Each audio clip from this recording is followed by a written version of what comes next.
Hey, what's up, flies? This is David Spade. Dana Carvey. Look, I know we never actually left, but I'll just say it. We are back with another season of Fly on the Wall. Every episode, including ones with guests, will now be on video. Every Thursday, you'll hear us and see us chatting with big-name celebrities. And every Monday, you're stuck with just me and Dana. We react to news, what's trending, viral clips. Follow and listen to Fly on the Wall everywhere you get your podcasts.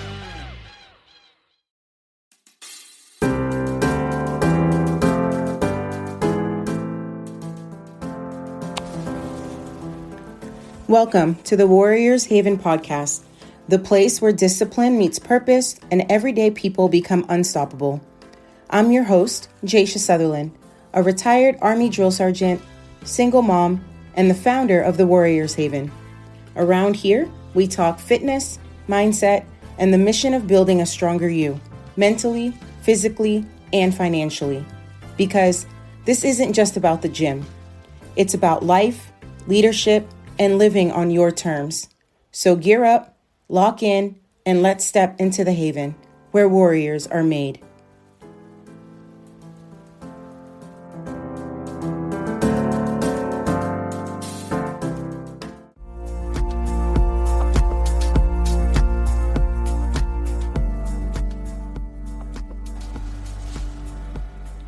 Hi, friend. Welcome back to the Warriors Haven podcast. Today, we're talking about something that might make some people uncomfortable. But if you're listening to this show, you're not here for comfort. You're here for truth. And the truth is this: the fitness industry lied to you. Not all of it, not every coach, not every company. But for decades, an entire industry has convinced millions of people that the reason they're struggling with their health is because they lack motivation, discipline, or willpower. And that's simply not true. In fact, some of the most disciplined people on earth are struggling with the exact same things you're struggling with. To name a few: military personnel, first responders, business leaders, entrepreneurs, mothers, fathers, people who work 12-hour shifts, people who show up every day despite being exhausted, people who carry responsibilities most people never see. The problem isn't that you're weak. The problem is you've been given incomplete information. And today, we're going to unpack what the science actually says. Because once you understand what I'm about to share, you'll stop blaming yourself and start understanding what's really happening inside your body. And that, friends, that changes everything. So let's start with one of the biggest lies ever sold. The lie that calories are the entire story. You've heard it before. Calories in, calories out.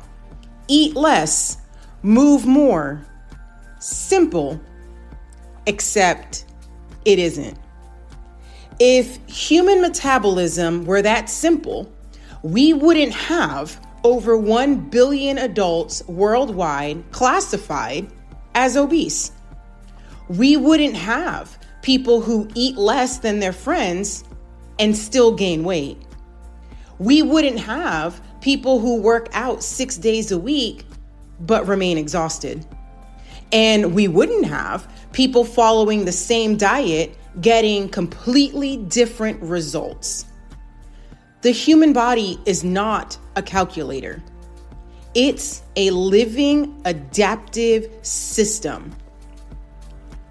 One of the leading researchers in obesity in science, Dr. David Ludwig from Harvard Medical School, has spent years studying why traditional calorie-focused approaches fail.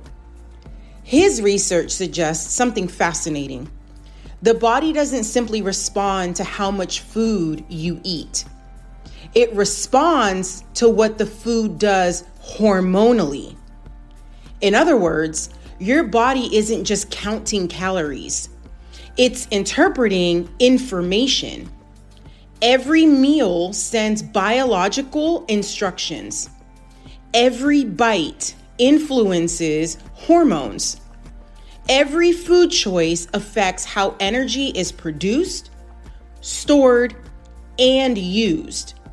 Think about that. Food is information, not just fuel. Information. And most people have never been taught that. Now, let's compare this to the Army. When I was in the military, we didn't measure combat readiness by asking one question. How many calories did the soldier eat? That would be ridiculous. We evaluated sleep, recovery, stress, hydration, performance, mental resilience, cognitive readiness, physical readiness, environmental conditions. Why? Because performance is multifactorial. Everything affects everything. Yet somehow the fitness industry reduced health to a number on a scale.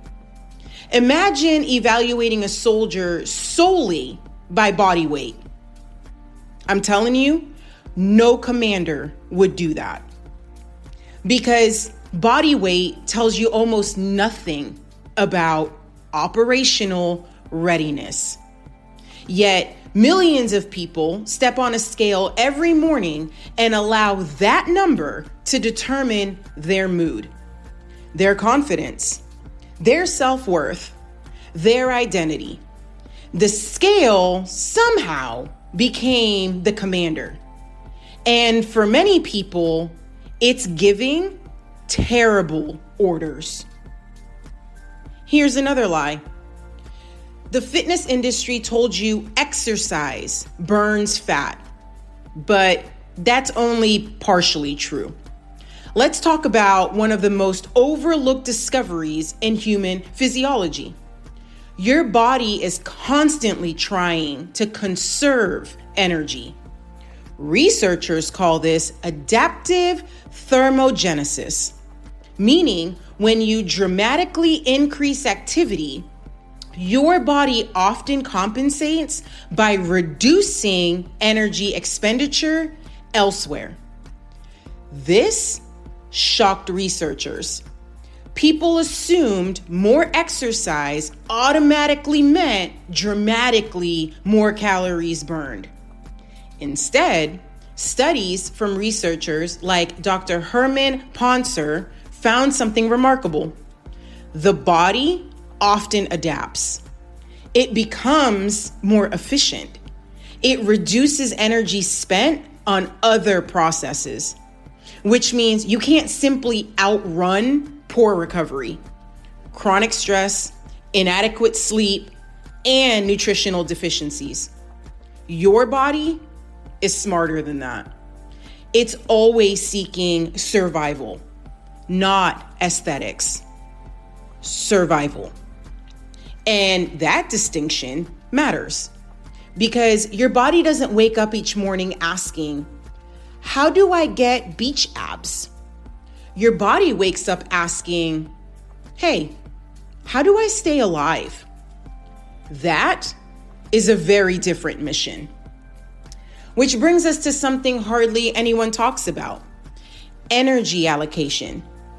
This concept changed the way scientists think about human performance. Imagine your body receives a daily energy budget, just like a military unit receives resources. If resources are limited, commanders prioritize. Mission critical operations come first. The body does the same thing. If you're under chronic stress, sleep deprived, emotionally exhausted, inflamed, nutrient deficient, your body begins reallocating resources. It starts protecting survival functions. And guess what gets deprioritized? Fat loss. muscle growth, recovery, optimal hormone production, peak performance. This isn't failure. It's biology. Your body is making strategic decisions, just like a battlefield commander would. Now, here's where things get really interesting. Most people think exhaustion comes from doing too much, but emerging research suggests exhaustion is often a signaling problem. Your brain continuously evaluates safety.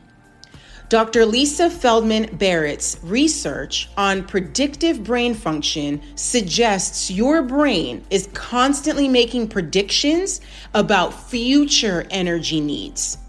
Think of your brain like an Army logistics officer.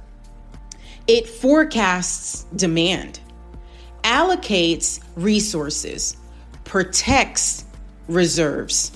If your brain predicts shortages, it creates fatigue, not necessarily because you're out of energy, but because it wants to preserve energy. This means fatigue isn't always a measurement. Sometimes it's a prediction. Let's let that sink in. You can feel tired before energy is actually depleted because your brain is attempting to protect you. The problem? Modern life constantly convinces your brain that resources are scarce. And it does it by this: emails, deadlines, financial pressure, news cycles, social media, lack of sleep, poor nutrition, constant stimulation. The brain interprets many of these as threats, and the result is often chronic fatigue. Here's another truth the industry rarely discusses. Most people are not overfed. They are undernourished. Huge difference. You can consume thousands of calories while remaining deficient in critical nutrients. Nutrients like magnesium, potassium, omega-3 fatty acids. Friends, that's a big one.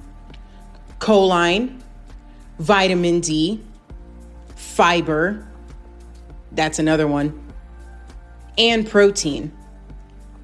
According to multiple national nutrition surveys, significant portions of the population fail to meet recommended intake levels for these nutrients. Think about that. People are eating enough food, yet their cells may still lack raw materials needed for optimal function. Imagine sending soldiers into combat without ammunition. They may look prepared from a distance, but they're missing critical resources. The same thing happens biologically. The body may appear fed, yet functionally, it's undersupplied. And when that happens, performance suffers. Now, friends, let's talk about something I almost never hear fitness influencers discuss: your mitochondria. Your mitochondria are tiny structures inside your cells responsible for producing energy.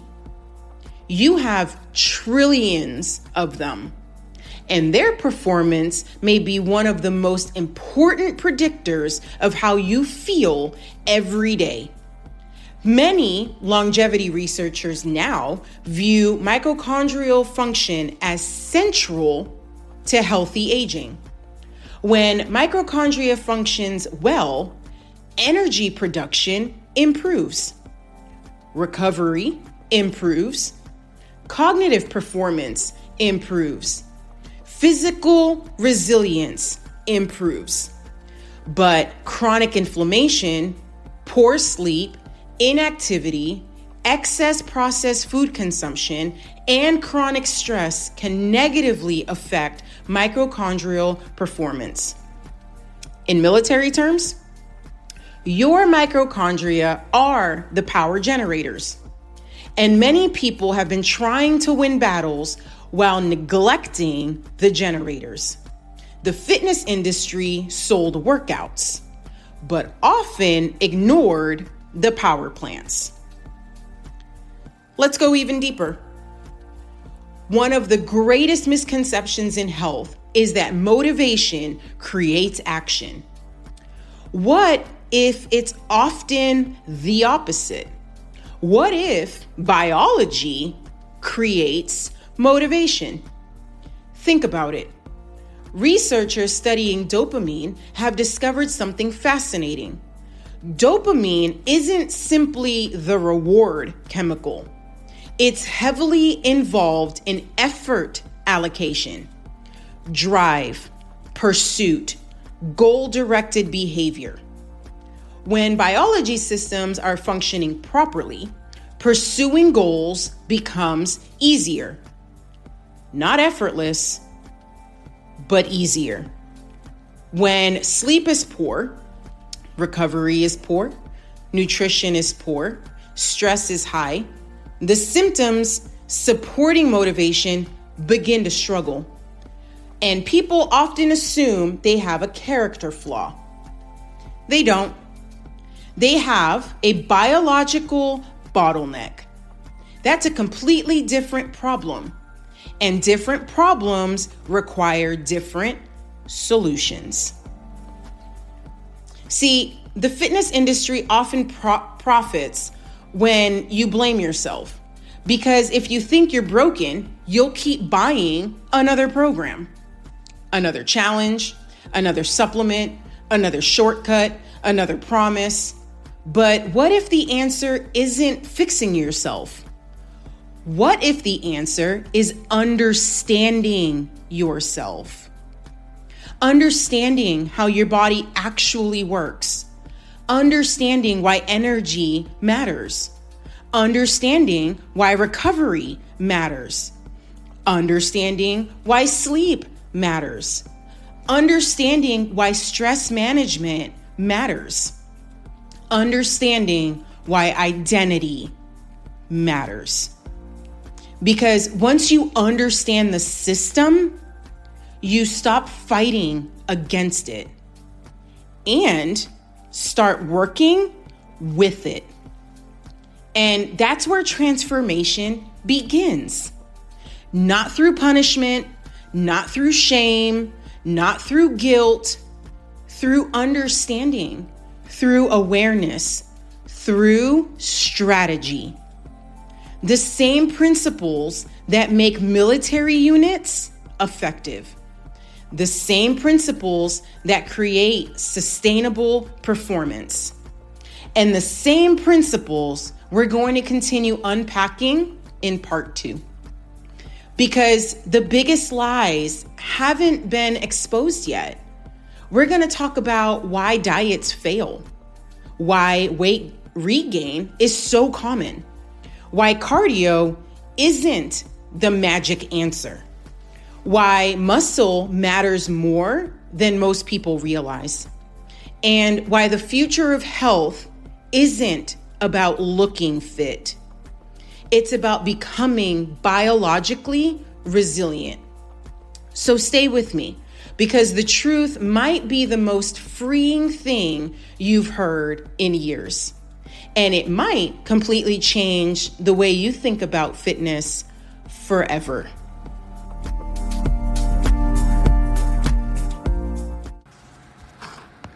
Hey, it's your favorite Drill Sergeant Jay. You know, some of the most powerful transformations don't happen in isolation. They happen in community. That's why I created the Warriors Haven Inner Circle on School. It's a space built for people who are serious about rebuilding their identity, raising their energy, and living with real discipline. No fluff, just real work with real people. Come find your people. Head to school.com. That's SKOOL.com. And search the Warriors Haven Inner Circle to join us.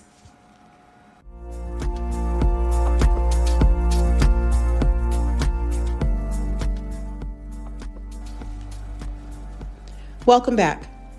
If part 1 challenged what you've been told about calories, exercise, and motivation, then part 2 is going to challenge something even bigger: the entire definition of fitness. Because one of the greatest lies the fitness industry ever sold was this: health and fitness are the same thing. They're not. You can look fit and be unhealthy. I was. You can be thin and metabolically sick. I was. You can have visible abs and still have poor cardiovascular health. I did. You can run marathons and still have elevated inflammation. I did also. You can have a 6-pack and be one successful season away from complete burnout. The industry taught us to focus on appearance. Science keeps pointing us toward function, and those are not always the same thing. Let's start with something almost nobody talks about: capacity. In the Army, every mission begins with a capacity assessment. How many soldiers? How much fuel? How much ammunition? How much food? How much sleep? How much time? No commander starts a mission without understanding available resources. Yet, millions of people attempt to improve their lives without evaluating capacity. They ask, how can I lose 30 pounds? Instead of asking, how much capacity does my body currently have? The difference is massive, because if your body's capacity is low, every goal becomes harder. Every challenge feels heavier. Every setback feels larger. Research in exercise physiology consistently shows that individuals with higher cardiorespiratory fitness have significantly lower risk of all-cause mortality. Some studies show reductions approaching 40% to 50% compared to those with the lowest fitness levels. Think about that. Fitness isn't just about looking better. It's about expanding capacity, the ability to handle life, the ability to recover from stress, the ability to tolerate adversity, the ability to keep showing up. That's real fitness. Now, let's talk about something the scale cannot measure: reserve strength. Military leaders understand reserve forces. You don't commit every soldier at once. You maintain reserves because emergencies happen. Unexpected challenges arise, conditions change. The human body operates similarly. Researchers studying aging have identified something fascinating. The people who age best aren't necessarily the strongest. They're the people with the largest physiological reserve, meaning they have extra capability and capacity available when life demands it. Extra muscle, extra cardiovascular fitness, extra balance, extra mobility, extra resilience. This is one reason falls become so dangerous as people age. Not because the fall itself is always severe, but because reserve capacity has been depleted. The body has less margin for error, less backup power, less resilience, which means fitness isn't about today's performance. It's about tomorrow's protection. Here's another truth. The fitness industry has spent decades obsessing over weight loss, but researchers are increasingly interested in something else: muscular preservation. And the findings are extraordinary. Muscle is not simply movement tissue. Muscle acts like an endocrine organ, meaning it releases signal molecules called myokines that influence the brain, immune system, metabolism, and overall health. Let's think about that. Every time you build muscle, you're not just changing your appearance, you're changing communication networks throughout your body. One large review found that lower muscle mass is associated with increased risk of disease, disability, and premature mortality. In other words, muscle isn't vanity tissue. It's survival tissue. The Army doesn't train soldiers to be smaller. The Army trains soldiers to become more capable. That's an important distinction. Capability should be the goal, not simply weight reduction. Now, here's something that surprised researchers. Many people believe aging automatically causes weakness. That's only partially true. A large percentage of age-related decline is actually inactivity-related decline, not age-related decline. Researchers sometimes summarize it this way: we often lose function faster because we stop challenging the body, not because birthdays are occurring. Think about what that means. Some of the decline people accept as inevitable may actually be preventable. Strength, mobility, balance, power, endurance, confidence. Many of these qualities remain trainable far longer than people realize. The body is remarkably adaptive at almost every age. Let's shift gears, because the next slide is one of the most damaging. The fitness industry told us consistency means perfection. Science says otherwise. Researchers studying habit formation found that successful long-term behavior change rarely happens through perfection. Instead, it happens through repetition. The people who maintain healthy habits aren't perfect. They're adaptable. They recover quickly from disruptions. Missed workout, they continue. Vacation, they continue. Stressful week, they continue. They don't treat mistakes like mission failure. They treat them like course corrections. And this is exactly how military operations work. No battle plan survives first contact perfectly. Adjustments happen. Conditions change. Information changes. Leaders adapt. The mission continues. Your health journey should operate the same way. Let's talk about decision fatigue, because this one affects nearly everyone listening. Researchers have discovered that decision-making consumes mental resources. The more decisions you make, the more cognitive fatigue accumulates. This helps explain why people can be incredibly disciplined at work, but struggle with health behaviors at night. By evening, the brain has spent hours allocating attention, solving problems, managing responsibility, handling uncertainty. Mental energy becomes depleted. This isn't weakness, it's neuroscience, which is why systems outperform motivation. Systems reduce decisions. The fewer decisions required, the easier consistency becomes.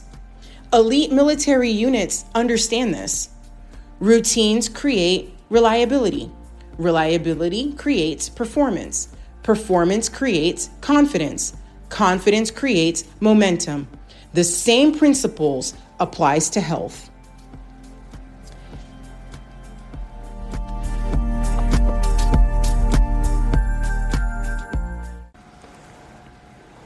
Hey, it's your favorite Drill Sergeant Jay.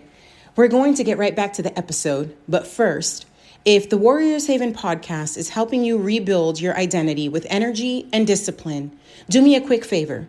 Hit subscribe on whatever platform you're listening on right now and leave a review. It's the best way to support the mission. Also, my new forthcoming book and predicted bestseller is on its way. Head over to thewarriorshavenbook.com to join the exclusive waitlist today. Again, head over to thewarriorshavenbook.com and join that waitlist today. All right, let's get back to the show.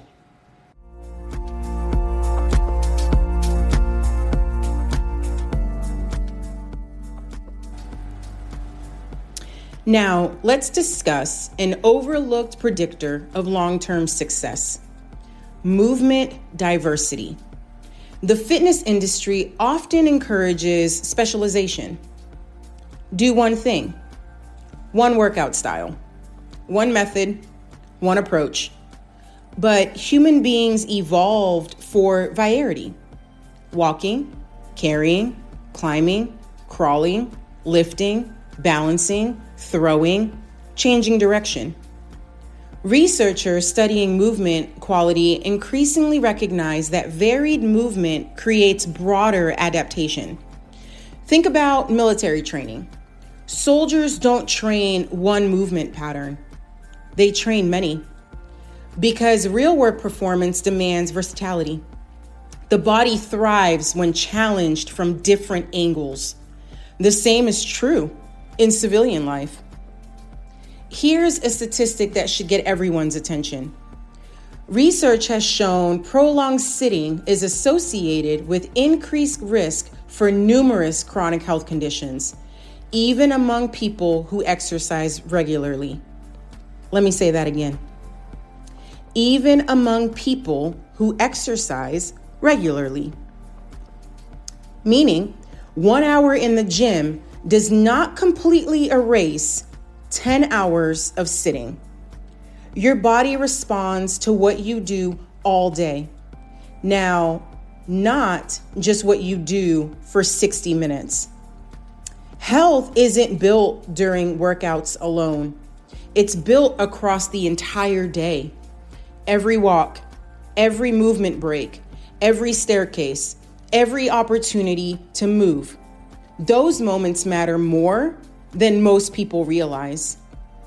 Now, let's talk about one of the greatest predictors of longevity. Not body weight, not appearance, not even gym performance, grip strength. Researchers have repeatedly found associations between grip strength and overall health outcomes. In some studies, lower grip strength correlates with higher risk of disability, illness, and mortality. Why? Because grip strength often reflects overall system integrity, nervous system function, muscle function, movement capacity, general physical robustness. It's a simple reminder that health is often hiding beneath the surface. The most important metrics aren't always the most obvious ones. Which brings us to the biggest lesson of this entire episode. The fitness industry sold transformation as a destination. Science keeps revealing that transformation is a process of adaptation. The body is adapting every day, every hour, every choice. You are not fixed. You are not finished. You are constantly becoming. And that's powerful because it means change remains possible. No matter your age, no matter your past, no matter your current condition, your body remains responsive. Your brain remains adaptable. Your future remains unwritten. As we close today, I want you to remember something. In the Army, readiness wasn't measured by appearance. It was measured by capability. Could you perform? Could you adapt? Could you recover? Could you carry the mission forward? That's the standard we should use for our lives. Not the scale, not social media, not unrealistic expectations. Capability, resilience, readiness. Because the goal isn't to become smaller. The goal is to become stronger. The goal isn't to chase perfection. The goal is to build capacity. The goal isn't to look healthy. The goal is to become healthy. And most importantly, the goal is to become the kind of person who can handle whatever life places in front of them. That's what real fitness is. That's what real health is. And that's what we're building here at the Warriors Haven. Not bodies, people. People who understand that energy creates opportunity. Discipline creates freedom. And identity shapes destiny. So if today's episode challenged you, if it changed the way you think about fitness, if it helped you stop blaming yourself and start understanding yourself, then share this episode with someone who needs to hear it. And if you're ready to take the next step in rebuilding your life through energy, discipline, resilience, and purpose, I want to personally invite you to join the waitlist for my forthcoming book, The Warriors Haven Edge. This book is more than health. It's about rebuilding yourself from the inside out.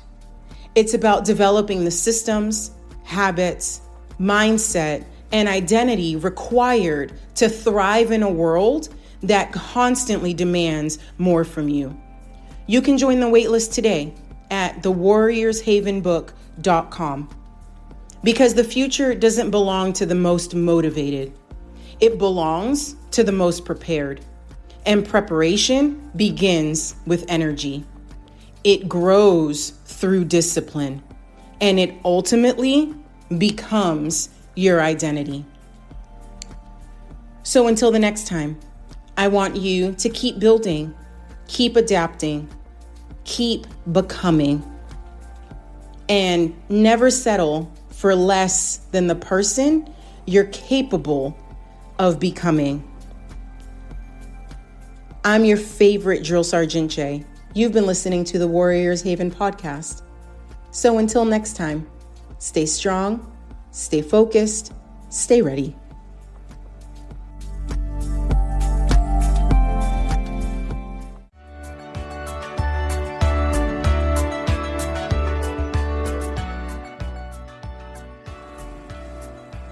Hi, friend. Thanks for tuning into the Warriors Haven podcast, where we turn discipline into freedom and help you build the body, mindset, and lifestyle you deserve. If today's episode fired you up or gave you just that little push you needed, don't stop here. Head on over to thewarriorshaven.com, where you'll find details on how to jumpstart the next version of you. Remember, it's not about being perfect. It's about showing up for yourself every single day. So until next time, stay strong, stay focused, and stay ready. I'm Jaisha Sutherland, and you're listening to the Warriors Haven podcast.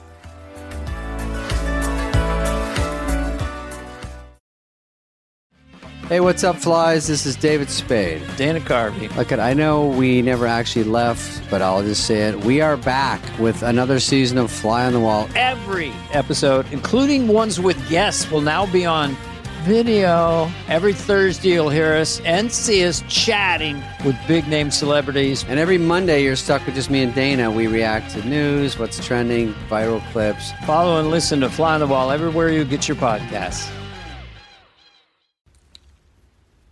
It's Jay, your favorite drill sergeant. Before you go, I want to leave you with one final thought. Knowledge is powerful, but knowledge without action changes nothing. If today's conversation helped you better understand how your brain works and gave you hope that real change is possible, then I'd love to invite you to take the next steps with us inside the Warriors Haven Inner Circle on School. It's a community built for people who are ready to stop living on autopilot and start building a life rooted in discipline, resilience, and intentional growth. Every week, you'll find practical coaching, mindset training, neuroscience-backed strategies, accountability, and a community of people committed to becoming stronger together, one decision at a time. Again, you can find the Warriors Haven Inner Circle on school.com. That's SKOOL.com. And if this episode resonated with you, I'm excited to share that my first book, The Warriors Haven Edge, is scheduled to release later this year.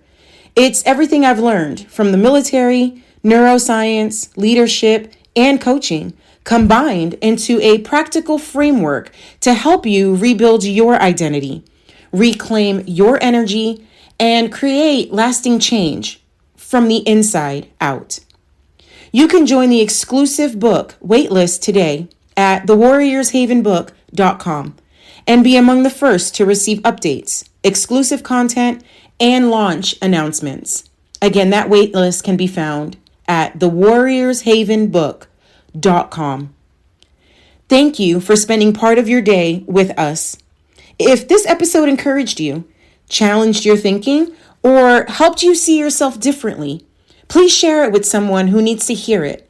Your support helps us reach more people who are searching for hope, clarity, and a path forward.